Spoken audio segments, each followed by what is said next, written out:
Angela's Journal, June 3rd. I am exhausted and my hands are blistered, but it's a good feeling. It's hard to believe that just a few days ago our youth group was comfortably in Tennessee and now we are on the other side of the ocean, working alongside farmers in rural Sierra Leone. It's a lot of work. We want to understand what it is like to live as subsistence farmers in West Africa, but we are learning so much more. Showing us how they live and what their struggles are, what their hopes are, what their desires, what makes them happy, what makes them sad. They're just teaching us their life. The best way to learn about our neighbors is to experience life together.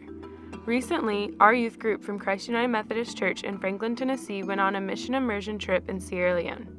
The purpose of the experience was to help the youth listen and discern God's call to work towards justice and enhance their sensitivities to the local and global poor, inspiring them to take action. The immersion experience, made possible in part through a grant from United Methodist Peace with Justice Sunday offerings, allowed us to develop our voices to advocate for peace and justice in a variety of ways. We know it's odd to see middle-class American youth working the soil side by side with the villagers, and we learn that our lack of experience is rather amusing. The events are so many. But our new friends seem to appreciate our efforts. I knew you had wanted to know, to get knowledge, how we do our own things here. So it's very educative that you travel from there to here and to learn about our culture and the way of doing things. And for them to leave their comfortable zone and come with us here, dwell with us, eat the food we eat, do the things we do, we feel blessed. They're teaching us to process cassava, to climb a coconut tree, and to even carry firewood. We eat with them, and we dance with them.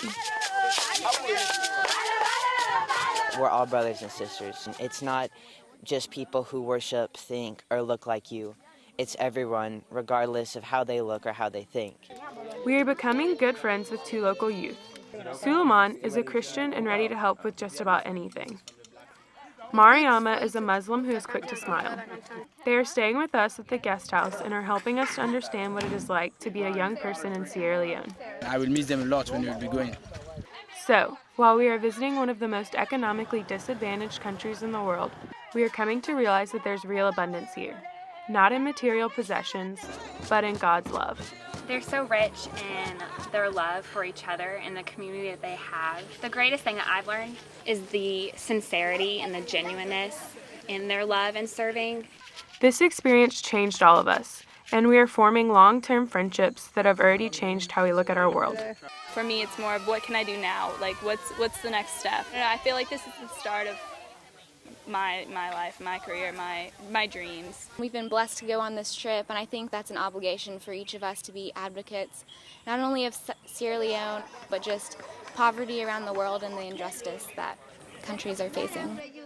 When you give to the Peace with Justice offering, you help connect people, spark ideas, and encourage positive change. Your gifts help develop leaders to advocate for issues that support economic justice, self-development, and restore communities.